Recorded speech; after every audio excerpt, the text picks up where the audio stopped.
Welcome back to another Real Talk with Dr. Jim Sharps. For those of you that are new to the channel, really what we're looking to do with these videos in Real Talk is we're looking to demystify and simplify natural or original medicine, as we call it at the International Institute of Original Medicine, so you can make more informed decisions. It doesn't need to be jargon. It doesn't need to be overly complicated or esoteric. We really want it to be simple so you can make more informed decisions about your health. So we've spoken a lot on a lot of different topics recently. One of the most heavily video topics, you could say, that we've covered here on the series has been around RBTI. And we wanted to circle back around again to discuss that from a slightly different angle, a more broad angle. We're aware that people may not have heard of RBTI before.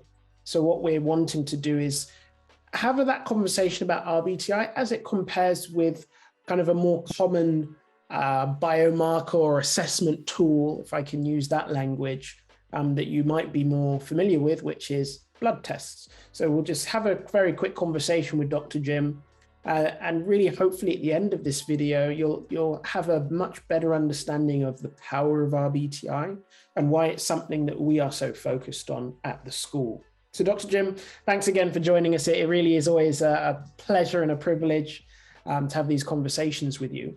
So perhaps we won't kind of go over what RBTI is. If you are unsure, there's plenty of videos that we have gone over and created to do that. But I'll ask kind of a more broad question. How does this suite of RBTI tests stack up against blood tests, for example, at a general level? Yes, that's a very good question. And the first and most obvious thing is its practicality. You don't need a needle. You don't need to draw any blood, anything like that. So it's not completely non-invasive. And so it's something that you can do every day. You can do several times a day if you need to, based on what the issue is, et cetera. So from a practicality standpoint, that's one of the benefits of RBTI over the blood test. And the second one is it really tells you a lot more. It tells you what to eat, what to do. It tells you what your mineral deficiencies are. The blood test tells you what the status is. It tells you what's in the blood, but it's not telling you what your requirements are. It's not telling you what your deficiencies are. It's not telling you anything about your digestive capability. It doesn't tell you anything about your emotional potential. It doesn't tell you anything about your cognitive potential, your energy level. It tells you a lot about chemistry, but it doesn't tell you a real story about what your biochemistry means in terms of your day-to-day health, vitality, sense of wellness, sense of conscious well-being. Doesn't tell you anything about your potential to have a heart attack in the next 2 or 3 or 4 days. So there are a lot of things that the RBTI test will reveal to you, which gives you that sense of empowerment. Whereas a blood test, you know, if you just took the blood test and you looked at the results across from your primary care physician and asked, well, tell me what's going on, there will be a very large and very pregnant pause and a ear-shattering deafness. There won't be any sound. There's nothing. You basically will have to tell the doctor, well, I have this, that, and the other thing, and that's not revealed in the blood test. And then, of course, they run over to the pad and they'll write something, get you out of the office real quick before you start asking too many more questions that the blood test can't answer, the doctor can answer, probably a lot better if you just told them what your issue was and save the time and energy and money on the blood test. No, that's interesting. And you mentioned it tells you a lot more. If you could just very briefly explain, you know, why is that? Why is the blood test more looking at status? How does that work in terms of how the blood, you know, as one of the kind of vehicles and systems within the body? Why is it that the blood test takes a snapshot of status, but the RBTI can give you that enhanced visibility? What's the difference? Wow, another very powerful question. And the blood test, the blood is changing every 15 minutes. You know, the blood is circulating. It circulates through the kidneys. Some 200 quarts, 800 glasses of blood going through. So it's changing every 15 minutes. So it's giving you a snapshot at one particular 15-minute interval. Whereas the urine is being collected over a longer period of time, at least a couple of hours, sometimes 3, 4, 5 hours. So it's giving you much better status of what the biochemistry is all about. And there are, what's powerful about RBTI, the blood test stands alone. It's just, you're just looking at these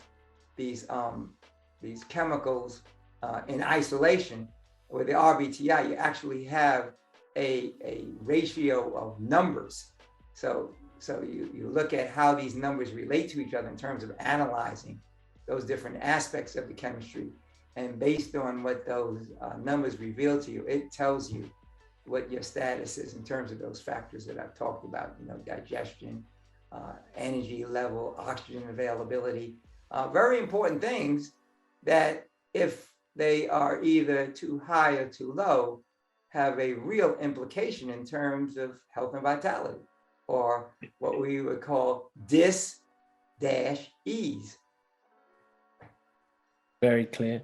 And if somebody is kind of very wedded to their blood tests and they're saying, Dr. Jim, what are you saying that I don't need my blood tests? What would you say to those people? Because I think, you know, we've always had in our conversation spoken about balance, and we've spoken about, you know, individual capacities and requirements. So what would you say to somebody who has, you know, they're very wedded into blood tests, they've had a lot of benefits with blood tests? What would you say to that person that says, are you saying I should throw this away, that it's no good? I might turn the question around and say, well, what value has it been to you? All the blood tests that you've taken, what have they ever told you? Which is what I said. Yeah, it tells you some things, but the problem is by the time your blood is showing something to you, you're already at, from an RBTI standpoint, a very low energy level. So, you know, everybody has their bank account of reserve energy. Generally speaking, all the way down to like the 30% threshold, the blood is revealing all kinds of things. And when things are really way out, because the body is always working towards homeostasis, always adapting, always trying to pull from here and pull to there to look a certain way. It always has to be at pH 7.3. So in order to do that, it's pulling from here, there, and everywhere. And so the blood is, yes, it's telling you something, but I'll turn the question around and say, well, next time you have a blood test, do exactly what I asked. Have the blood test, go in and say, okay, doc, tell me what my issues are. A lot of times people think I'm a clairvoyant or some kind of a prophet because I'm looking at the test and asking questions. How do you know? How do you know? I didn't put that in my form.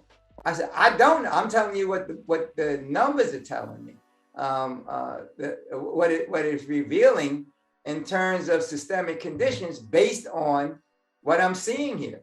So, you know, if I see low oxygen availability, I can say, do you get brain fog or headaches? You know, so I'm saying here are the many different signs and symptoms that occur when you have insufficient hydration, insufficient oxygen availability, poor breakdown of your protein, too much dumping out of here, certain, you know, too much crystallization of the joints, causing arthritic pain. So I can see that based on conditions that are being told me. So I'm not being a clairvoyant. I'm just basically telling you what the numbers are telling me. And the blood doesn't do that.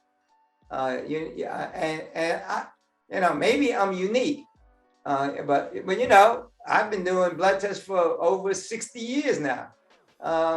You know, since adulthood, I don't ever recall it telling me anything. It's telling me my creatinine level is off, maybe here. Okay, so what does that mean? they're not really equating it, putting it together with the other numbers. Now, it does tell you what your cholesterol level is, but it doesn't tell you why. And it doesn't tell you what to do to fix it. Whereas in the urine test, it also tells you, oh yeah, you have, as a matter of fact, I look at the numbers and say, oh, your cholesterol level is probably around this. How do you know? I'm not looking at cholesterol, but I know that when this is off, this is what happens to your cholesterol. And it's a very easy fix. From an RBTI standpoint, you don't need a prescription to lower your cholesterol. What you need is more water. I won't go into all the details, but just drinking more water, you can prevent, literally, this is not hyperbole, you can literally prevent over 95% of the heart attacks just by understanding RBTI. Now, will you die? Yes, but you won't die of a heart attack. You'll die of normal old age or being hit by a Mack truck, or what you will do is, and that's why you hear me say a lot of times, what RBTI will tell you, where a blood test can't tell you, it tells you how you can add 15 to 30 productive years to your life. It'll tell you some things that are in your biochemistry that you can fix. And the power of it, the other thing that's powerful about the RBTI test over the blood test is the blood test is measuring against norms.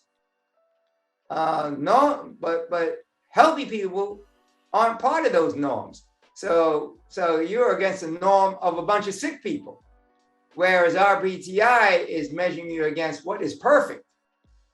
And in addition to that, it's individual. That's why you keep hearing me say individual capacities and requirements. So me and you're a young fellow, young whippersnapper, thinking that you're old as Methuselah. But the same numbers on you are different than the numbers on me. Even if they're kind of close, because of the other factors that you put into it, your age, your sex, and height and weight. And so it's so powerful. As a matter of fact, the blood test doesn't tell you anything about the relevance of your weight or your height or your sex or your age. It just gives you this number, and then you see in the bracket there what the range is. So why should you be in a norm of people that are 50 years older than you and 20 years younger than you? You want to know, based on your age, height, weight, and everything, is that right in terms of the ideal, not this big pot of numbers that you even want to question. Where nobody knows where they came from.